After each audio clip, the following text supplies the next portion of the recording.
আর তাও তো তুই কেন বুঝিলে আই গরুর দালাল তুই কি আর কোনোদিন দেখো না গরুর দালালি করতে হনুমিককে তাহলে তো আর হদিন ন দেখি তবে আজি বুঝি দি তুই হইলি অরিজিনাল এগো গরুর দালাল আর কেন বুঝছি তুই এত নুন ওরা আর তেতি তো ওরা নিজের গাজিয়ে সুন্দর আছে ঠিক আছে গরু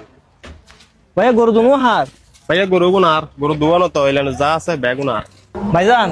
গরুর লাই ছিটি 2 ঘন্টার আর চারটে ট্যাং ব্যথা করে এত কিন্তু দরদাম করিব সময় নাই জিয়েন ফারিবা একদম হইবে দে ইবে হতে পারিবা আর ইবে হতে পারিবা সাপ আরো হই দাও ভাই তুই যে তো হইও ওর একদম হই দিবার লাই তুই যদি লই যাও একদম 90,000 টাকা লাইব আর তুই দিবা ল একদম 1 লাখ টাকা ভরিব ভাইয়া কিছু কমলা হন যাবে না ভাই আর সময় তো ন গরু নিলে এখন নগই অতনা করে দালাল হই না রে 1 লাখ টাকা ক্যাশ দিব ইতে কোন কাস্টমার কাছে 1,20,000 30,000 টাকা বেচিব দুনো সেম বদ্দা তুই দালাল হতন নিতে লাগবে না দালাল হতন নিলে তুই গরু বেচিতে না ওরাই চল তো অন্যমিকে চাই কাল তো এবেলা বুঝছো তো মন খারাপ করিবে আর হনে কিছু নাই বর্তমানে আরো সমাজ মিদি ইন অহরহ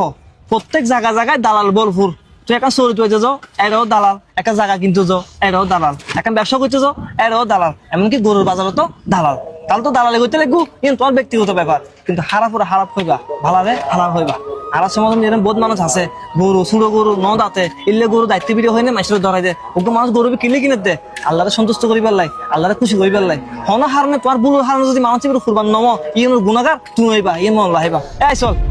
আব্বু আসো